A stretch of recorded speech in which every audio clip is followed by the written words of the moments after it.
How did Kamala fare? Chatting with the bear. Earlier tonight, Brett interviewed the Veep at PA. That's short for Pennsylvania. Shouldn't have said that. Didn't need to say PA then. I didn't know. I didn't know. Good. He pressed her on immigration, which made her testy. This is the first time we're seeing this sound, so roll it, Lisa.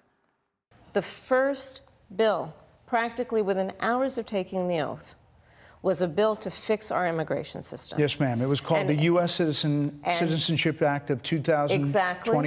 Exactly. It was essentially a pathway to citizenship for the... Finish, yes, ma'am.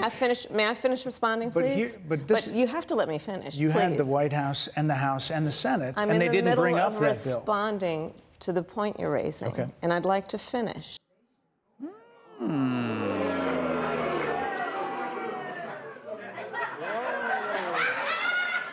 That's what Willie Brown said. Oh. Welcome to my world. And is she still in support of using taxpayer dollars to help prison inmates or detained illegal aliens to transition to another gender? Are you still in support of using taxpayer dollars to help prison inmates or detained illegal aliens to transition to another gender? I will follow the law, and it's a law that Donald Trump actually followed.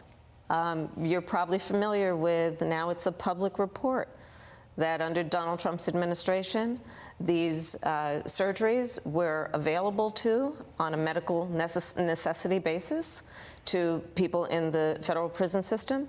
And I think, frankly, that ad from the Trump campaign is a little bit of like throwing stones when you're living in a glass house. The Trump aides say that he never advocated for that prison policy and no gender transition surgeries happened during his presidency. Well, you know what? You got to take responsible for what happened in your administration.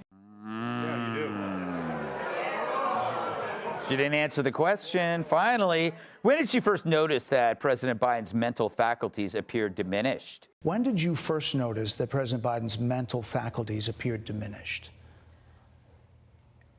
Joe Biden, I have watched from the Oval Office to the Situation Room, and he has the judgment and the experience to do exactly what he has done in making very important decisions on behalf of the American people. There were no concerns raised? Brett, Joe Biden is not on the ballot.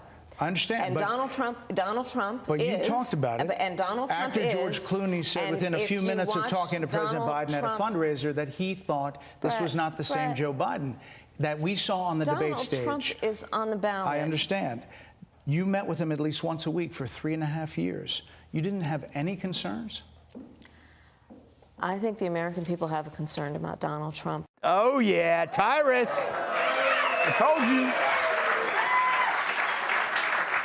How dare he interrupt her memorized lines from the...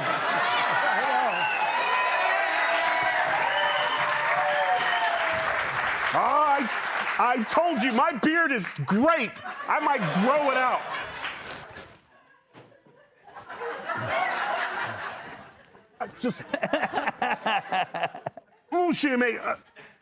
I'm so proud of Brett. Yeah. I'm so proud of Brett. That bear, captain, my captain, that's how you do it.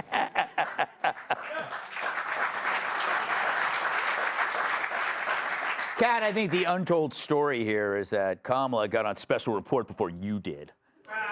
Can I fact check him? I was on She was on special report. And they've asked me to do it again, but I can't do it because of this. Oh, whoever wrote this question, you're fired. Up for tomorrow. So, Kat, what did you think about her non-answering she did that pivot on the surgery thing, and then he went after her again. He asked her the follow-up question. Yeah, she wasn't used to the follow-up question. Yeah. Brett Baer did a great job, and it was nice of her to go. Yeah. I mean, you want to say I can say something nice because I kind of thought she wouldn't go. Yeah. And then you kind of see why maybe she hasn't been doing these kinds of interviews, because it was really rough. This was no J.D. Vance-esque pivot. I will say that. It was just kind of like, whenever he said something, she's like, yeah, well, Donald Trump's on the ballot and people don't like him. Yeah. That's truly what she said. That's not, And you know, honestly, there's probably there was a lot of bad clips. A lot of bad She clips. struggled a lot through that interview because usually she just says something and then it's on to the next thing. Because nobody asks. Nobody bothers to really follow up. And so. She gives the same answer every time. Yeah. Right? Donald Trump's fault. When she's He's talked bad. about immigration over and over, she has led with the same story where she's like, on day one of the admin, we had a bill we put forward. Everybody should know what your first question should be, which is what happened to that bill and why did it not get done? If you had, like Brett was prepared because he's heard Kamala speak and knows she only gives one answer and you can't push her. And then clip-wise coming out of this, what did she do? She said, well, you need to be accountable for what happens in your administration. If I am the Trump if I'm the Trump campaign, I'm grabbing that and I'm putting everything out. Rich, she gave Brett Baer the face. You know what that face was? Like, who do you think you're talking to? I live with that on a daily basis. But he reminds me of me, like being pressed. And I go to the old "I'm rubber, you're glue" debate. That's what I said. But he was basically doing that, saying, "Well, this is him. This, you know, how could you not notice that the guy who's the president of this country you're seeing all the time looks like he's in Poltergeist 2, walking around like a zombie and go, but Trump, you know, how do you not notice that? And how did you not see that coming? Yeah. Right? I mean, my God, she's on Fox. You know that we're going to ask that question. Yeah. And she had nothing.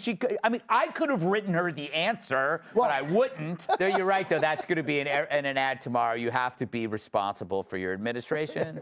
Yeah. There you go. Hey, Sean Hannity here. Hey, click here to subscribe to Fox News YouTube page and catch our hottest interviews and most compelling analysis. You will not get it anywhere else.